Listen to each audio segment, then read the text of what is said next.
오신 여러분들에게 하나님께서 말씀을 들려주십니다. 두 곳의 말씀인데요.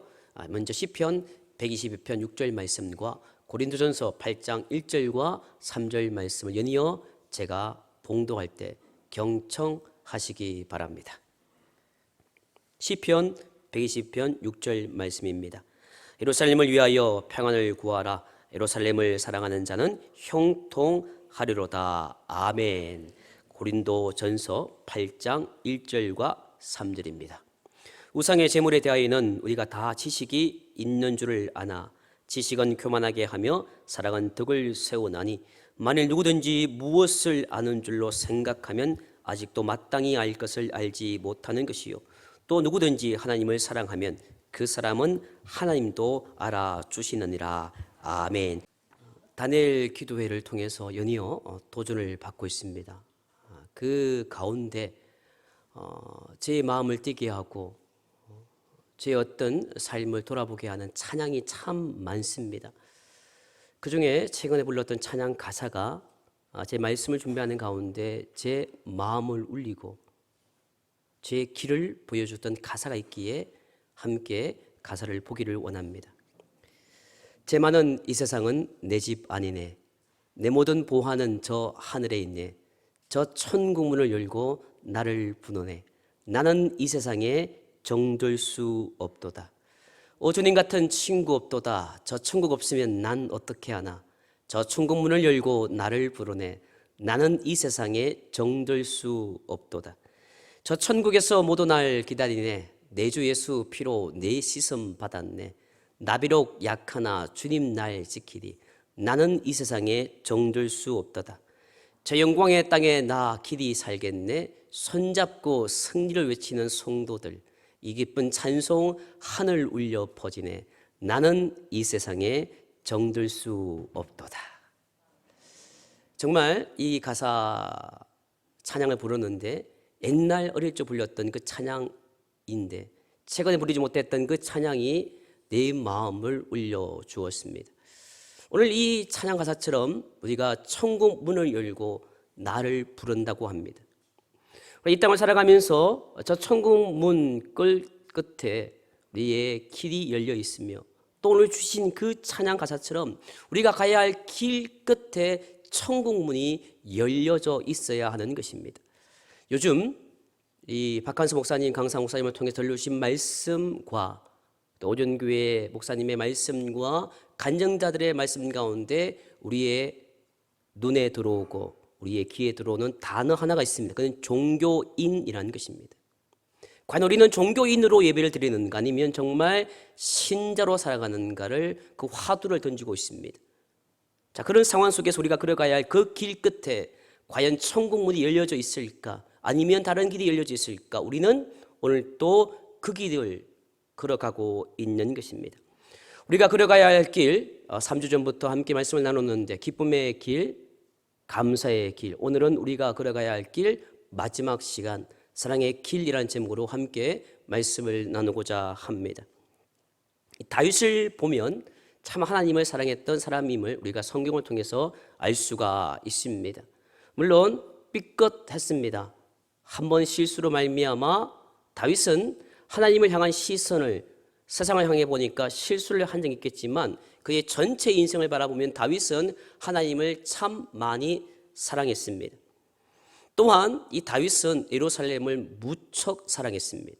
왜 사랑했을까요? 그 예루살렘에 하나님의 성전이 있기 때문입니다. 6절 말씀을 제가 다시 한번 읽어드립니다. 예루살렘을 위하여 평안을 구하라. 예루살렘을 사랑하는 자는 형통하리로다. 아멘. 사랑해야 길이 닦여져 있습니다. 여러분 혹시 인생길 걸어가시면서 그런 말을 내뱉은 적 있지 않습니까? 왜 내가 가는 길이 이렇게 힘들까? 왜 내가 가는 길은 남들처럼 닦여져 있는 길이 아니라 탄탄대로 길이 아니라 왜 내가 가는 길은 이렇게 울퉁불퉁하지? 왜 내가 가는 길이 이렇게 힘들고 어려운 길이지? 왜 나는 이렇게 어려운 길을 걸어갈까라고 말한 적 있지 않습니까? 여러분 환경이 그래서가 아닙니다. 내 삶이 힘들고 어려워서 내 가는 길이 닦여지지 않고 고통스러운 길이 아니라 내가 사랑하지 않기 때문에 그 길이 닦여지지 않았다는 것이지요. 하나님을 사랑하고 예배를 사랑하면 그 길이 비록 고통의 길일지라도, 자갈밭을 걸어가는 길일지라도 그 길은 탄탄대로임을 우리가 알 수가 있는 것입니다. 사랑하면 길이 닦여져 있는 것이지요. 교회 오는 길도 닦여져 있고 사람과의 만남의 길도 닦여져 있고 이 시간 주의 종을 통해서 들려주는 말씀의 그 통로가 열려져 있는 것입니다. 사랑하지 않으면 닫혀져 있습니다. 아무리 말씀을 들려주어도 그 사람에게 심장을 파고들지 못하는 말씀으로 닫혀져 있는 것이죠. 사랑하면 주의 종을 사랑하는 것이 아니라 하나님을 사랑하고 교회를 사랑하면 그 길이 닦여져 있는 것입니다. 사랑하는 성도 여러분, 무엇을 사랑해야 할까요? 우리가 살고 있는 이 세상은 참 사랑할 것이 참 많습니다. 건강을 사랑해야 되고, 물질을 사랑해야 되고, 사람을 사랑해야 되고, 사랑하는 내 나와 아내와 남편과 자녀를 사랑해야 할 참 많은 것들이 이 땅에 존재합니다. 그러나 바라기는 오늘 이 자리에 참석한 모든 진정락교회 성도님들은 예배를 사랑하는, 성전을 사랑하는 진정한 예배자가 되시기를 주의 이름으로 간절히 축원합니다. 이제 어느덧 가을이 깊어갑니다. 올해는 한 번도 산을 못 가봤습니다. 바쁘지 않습니까? 요즘 우리 장로님들이나 권사님들 그런 말씀하십니다. 정신없네요. 야, 지금까지 이렇게 영적으로 계속 하는 것, 근데 그 말에도 기쁨이 있더라고요. 너무 바빠서 시간이 없으니 산에 갈 일이 없습니다. 그런데 여러분, 진주 땅이 좋은 것 아시지요?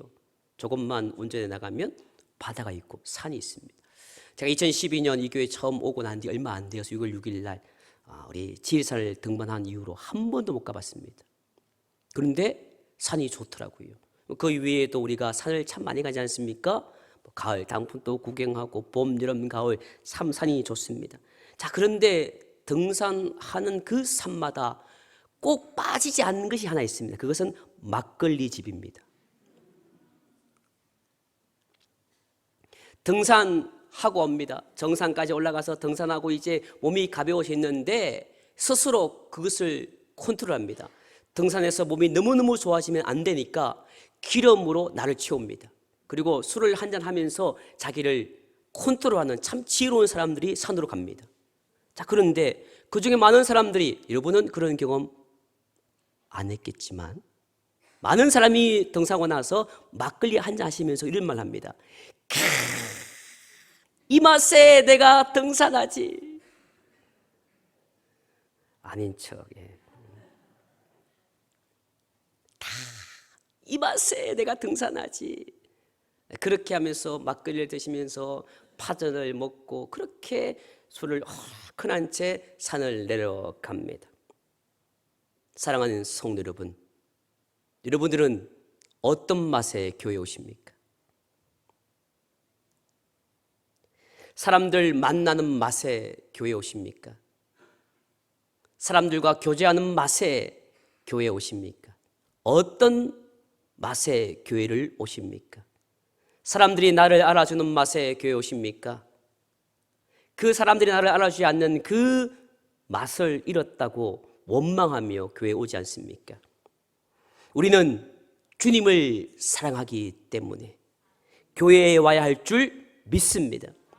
우리는 예배를 사랑하기 때문에, 말씀을 사랑하기 때문에 교회에 오는 복된 성도 되시기를 주의 이름으로 간절히 축원합니다. 6절 하반절 말씀입니다. 예루살렘을 사랑하는 자는 형통하려다. 아멘. 예루살렘을 기쁨으로, 감사함으로, 그리고 사랑함으로 길을 걷는 자는 형통하다는 말씀이지요. 교회를 사랑하는 자는 형통케 된다는 말씀입니다. 이 고백은 다윗의 간증입니다. 성전을 사랑하여 형통케 된 인물이 다윗입니다. 비록 성전을 건축하지 못했지만 그는 평생 성전을 건축하기 원했지만 그러나 그 아들 솔로몬을 통해서 아름다운 성전을 건축케 하시고, 그리고 그 다윗의 왕조는 지금 또 위대한 왕조, 이스라엘 국기에 그 별 하나 있는 것이 다윗을 상징하는 별인 것처럼 그의 왕국은 대단한 왕국이었고, 그의 후손을 통해서 예수의 그리스도가 탄생하는 가문의 복을 받았던 것입니다. 교회를 사랑하면 그렇게 복을 받는다는 것이지요. 교회를 사랑하는 자에게 주시는 형통의 증거입니다. 교회를 사랑하는 자의 가정마다 오늘 성경 말씀 보시면 평강이 임한다라고 말씀해주고 있습니다. 사업과 일터에 복이 임한다는 말씀이지요. 그래서 복을 주심으로 말미암아 더 많이 복을 받고 더 많이 하나님께서 은혜 주셔서 더 많이 교회에 섬기도록 복을 주신다는 것입니다. 여러분, 이상하지 않습니까? 참 주님은 역설적인 것 같아요.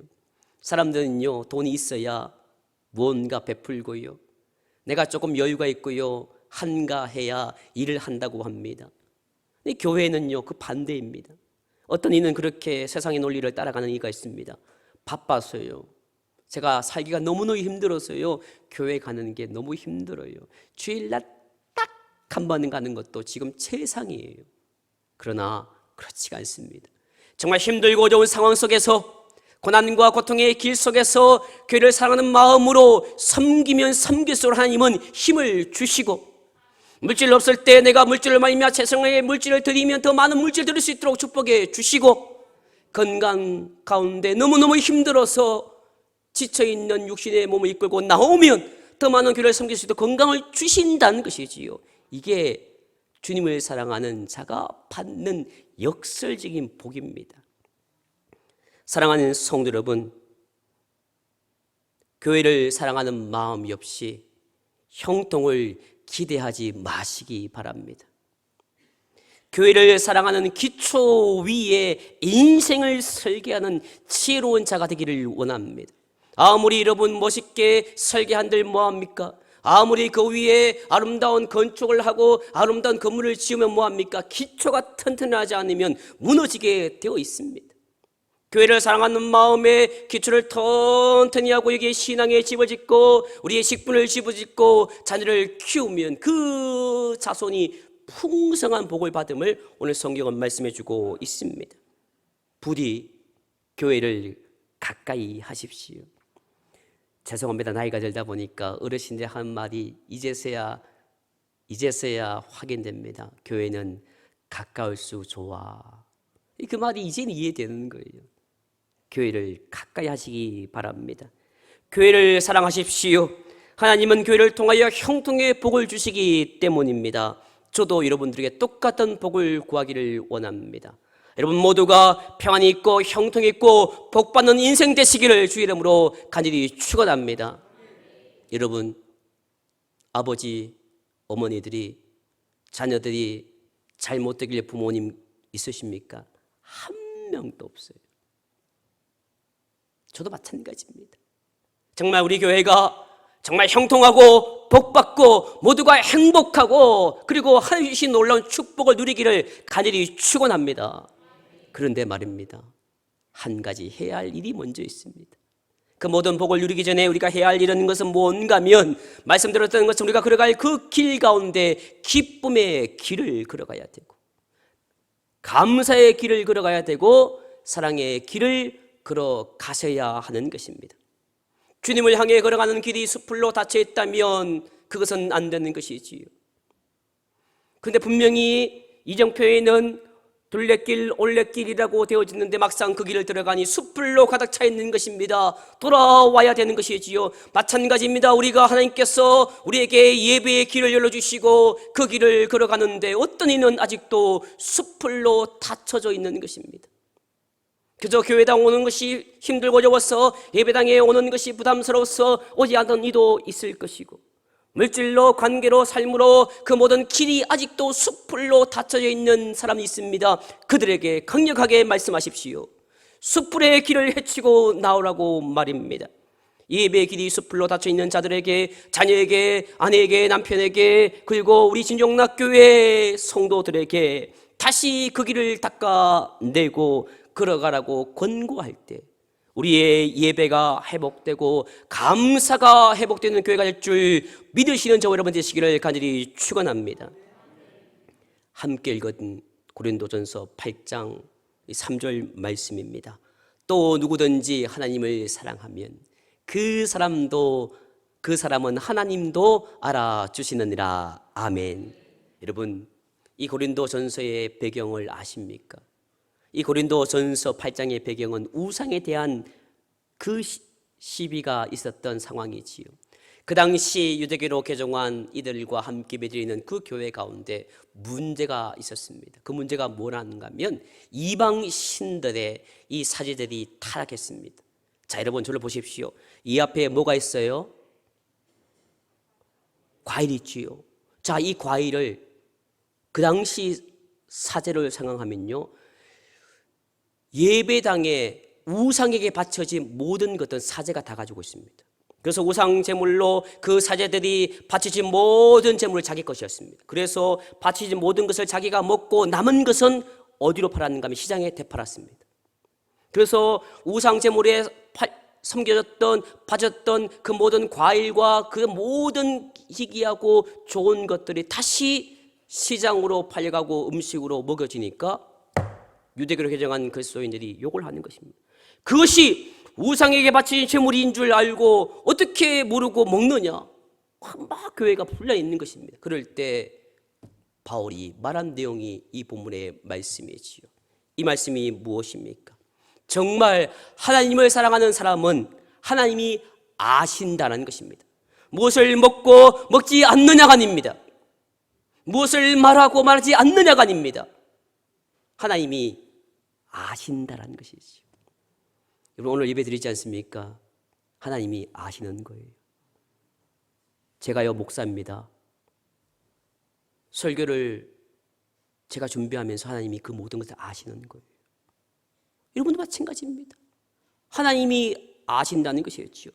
다시 말하면 하나님께서 인정하실, 참으로 하나님이 사랑하는 사람은 누구냐? 바로 하나님의 뜻을 따라 교회의 덕을 세우는 사람이라는 것입니다.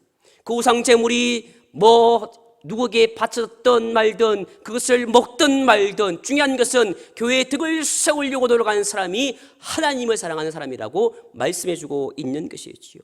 그런데 교회의 덕을 세우는 사람은요, 같은 신앙 공동체 안에 모든 사람을 먼저 배려합니다. 내가 없는 거예요. 먼저 배려하는 것이지요. 그래서 내가 가지고 있는 신앙에 대한 확신과 그 위에서 행하는 자유로운 행동 때문에 혹시 누구라도 시험에 들거나 실족하지 않도록 나를 절제하고 필요하면 자기의 지식과 자기의 경험을 내세우지 않습니다. 심지어 나를 포기하는 사람이 교회의 덕을 세우는 사람이요, 하나님이 사랑하는 사람입니다. 우리 어머니 아버지가 생각이 났습니다. 여러분의 부모님이 생각나지 않습니까? 맛있는 것을 먹지 못해서가 아닙니다. 항상 부모님 위해서는 이렇게 말합니다. 나 그거 별로 안 좋아해. 그런데 어머니도 맛있는 거 먹고 싶습니다. 아버지도 맛난 건 먹고요, 좋은 옷 사 입을 수 있는 분들입니다. 근데 당신들은 입지 않습니다. 당신들은 맛난 거 먹지 않습니다. 왜요? 자식을 위해서 포기하는 것입니다. 절제하는 것입니다. 이게 부모의 사랑인 것처럼 하나님이 사랑하는 사람은 교회를 위해서 포기하는 거예요. 절제하는 거예요. 교회의 덕을 위해서라면 나를 내려놓고, 그것이 진정 하나님이 아신다는 거예요. 말하지 않아도, 행하지 않아도 하나님이 아신다는 것이지요. 교회는, 그리고 교회의 덕을, 그리고 교인의 덕을 세우는 힘쓰는 사람이 진정 하나님을 사랑하는 사람이라고 바울은 말하고 있는 것입니다. 사랑하는 성도 여러분, 교회를 사랑하십니까? 정말 기분과 감정에 따라서 바꾸는 대상이 교회가 되지 않습니까? 마치 휴대폰을 몇 년 쓰고 기분에 따라서 휴대폰을 바꾸는 것처럼 정말 하나님의 그 바라보는 십자가를 내 기호와 내 기분 따라 십자가를 버리고 교회를 바꾸는 그런 삶을 살지는 않으십니까? 다윗의 고백을 바라보면서 다시 한번 예루살렘인 교회를 사랑하는 마음이 이 시간 충만해지기를 주의 이름으로 간절히 축원합니다. 하나님의 성전을 사랑할 때 비로소 기쁨으로 나오는 것입니다. 하나님의 성전을 사랑할 때 비로소 감사함으로 나오는 것이지요. 보십시오. 이곳에 우리가 과일을 드립니다. 이곳에 선물을 드립니다. 구역장님, 아무개 집사님, 쌀 하나 주세요. 바구니 주세요. 어느덧 이것이 부담이 될 때가 있습니다. 어느덧 감사절이 부담이 되는 것입니다. 그러나 기뻐하면 그렇지가 않습니다. 감사는 그렇지 않습니다. 그 모든 것 위에 사랑하면, 하나님을 사랑하면 모든 것이 기쁨으로 되어지고 감사함으로 되어지는 것이지요. 그래서 교회에 올 때 세상의 모든 어려움과 힘듦이 있지만 그 주님을 사랑하기에 오는 길이 기쁨의 길이 되고 감사의 길이 됨을 오늘 다윗은 노래해주고 있습니다. 사랑하는 성도님 여러분, 부디 하나님의 교회인 성전을 사랑하는 복된 성도 되시기를 주의 이름으로 간절히 축원합니다. 오늘 예루살렘은 오늘날 우리 성도들이 몸담고 있는 이 교회를 상징하는 것입니다. 우리 성도가 궁극적으로 소망해야 할 하나님의 나라를 의미하는 것이지요. 그 당시 예루살렘은 바로 두 가지였습니다. 지금 내가 몸담고 있는 이 교회이고 장차 하나님 나라에 들어갈 그 나라를 상징하는 것입니다. 이렇게 볼 때 단 한 명도 예외 없이 모든 성도가 교회를 사랑하며 교회 내 평안과 그리고 교회의 형통과 부흥을 위해서 교회를 하나님의 말씀과 십자가로 하나 되게 하는 것에 힘써야 됨을 말씀해주고 있습니다.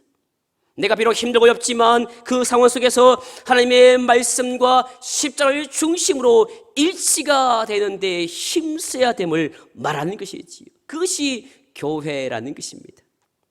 또한 우리는 하나님을 향해 걸어가는 순례자와 같습니다. 여러분 생각해 보십시오. 그 예루살렘 성전을 향해 걸어갈 때에, 그 여정을 향해 걸어갈 때에 저 멀리서 그 예배당을 향해 걸어가는 사람들을 순례자로 하는 것입니다. 얼마나 힘들었을까요? 그러나 그 힘듦과 고장 예정 속에서도 그들은 한 가지 상상을 했을 것입니다. 예루살렘 성전에 도달했을 때의 그 기쁨과 감격을 소망하며 순례의 길을 걷고 또 걸었던 것이지요. 우리도 마찬가지입니다. 우리가 비록 힘들고 좋은 여정을 걸어가지만 오늘 또 이 자리에 우리가 마지막 때에 주님 만날 그 소망을 가지고 오늘 또 우리는 그 순례의 길을 걷고 여기에 있습니다. 말씀을 생각하면서 주를 돌아보게 되지요. 이분을 돌아보게 됩니다. 인생 전체를 삶을 살게 되면 하나님이 자꾸 한쪽 방향으로만 몰아갈 때가 있습니다. 때로는 물론 나에게 기쁨과 즐거움과 행복을 준 적도 있겠지만 어느덧 하나님이 한 곳으로 계속 몰아가실 때가 있는 것이지요. 그럴 때 왜 질문을 던집니다. 정말 이렇게까지 하셔야 합니까? 정말 왜 이렇게까지 하셔야 하는 것입니까? 우리 인생을 살아갑니다. 신앙생활 잘하고 믿음의 직분 가지고 달려갈 길을 마치고 이제 흘러놓은 나에게 예비된 어려운 재판장이신 그 주님께서 나에게 생명의 면류관을 준다고 했던 그 말씀을 믿고 끝까지 달려갔건만 왜 나에게 이렇게까지 하셔야 합니까? 원망의 마음을 쏟아내는 적이 한두 번이 아니었습니다. 순탄하고 평온하고 때로는 우아하게 인생을 즐기는 사람을 바라보면 부러울 때가 있었습니다. 하나님 예수 안 믿는 저 사람이 저렇게 우아하게 살아가는데 왜 나는 그렇습니까? 왜 나는 이렇게 힘들고 어려운 여정을 걸어갑니까? 원망한 적도 있었을 것입니다. 도대체 왜 이렇게까지 나를 몰아가고 있는지, 도대체 왜 내 삶을 이렇게 힘들게 하는지 되물어 보면서 무던히 버티며 살아가고 있습니다. 그러나 말입니다. 그렇게 힘들고 어려운 인생 여정 살아갔지만 오늘 2022년 시작하면서 때로는 힘들고 어려운 삶을 살아가지만 오늘 이 아침 추수감사 주일을 맞이하는 오늘 우리의 삶에 감사의 눈물이 흐를 수 있는 것은 모든 것이 합력하여 선을 이루시는 하나님이 나에게 있기 때문에 우리는 오늘 또 이 자리에 감사의 마음으로 나올 수가 있었던 것입니다. 그리고 기대하기 때문이지요. 그리고 소망하기 때문입니다. 아직도 가야 할 길, 사랑의 길이 나에게 놓여져 있기 때문이지요. 사랑하는 진종락교회 가족 여러분, 마지막 날 저 하나님의 나라에서 기쁨과 감기의 찬미를 올리는 것을 기대하면서 예루살렘 성전을 향해 갔던 순례자처럼 우리는 오늘 또 우리가 걸어갈 그 길 여정 속에서 그 모든 길 여정을 어떤 상황과 어떤 환경 속에서도 기쁨으로, 감사로, 사랑으로 걸어가셔서 끝까지 포기하지 않고 그 모든 길을 걸어가셔서 우리에게 주어진 구원이 확정되는 하늘나라에 들어가고 이 땅에서 주님이 동행하는 놀라운 축복을 누리시는 저와 여러분 되시기를, 우리 교회 되기를 주의 이름으로 간절히 축원합니다. 기도하겠습니다. 이 시간 함께 기도하기 원합니다. 하나님, 사랑하지 못했습니다. 왜 나에게 이런 길이, 힘든 길이 놓여져 있는지, 왜 사람 때문에, 환경 때문에 내 가는 길이 힘들고 어려웠는지 원망했던 나를 용서해 주시고, 내가 주님을 사랑하면 그 모든 길이 아무리 힘들고 어렵더라도 그 길이 기쁨이요 감사의 길임을 다시 한번 확인해 달라고. 그래서 아버지, 남은 인생 기쁨의 길, 감사의 길, 그 사랑의 길을 걸어가서 이 땅에서도 주님 만나고 주님과 동행하는 축복 누리고 죽었어도 저 천국문에 들어갈 수 있는 삶을 살게 해달라고 이 시간 주의 이름 크게 불러가며 동성으로 함께 기도합니다. 주의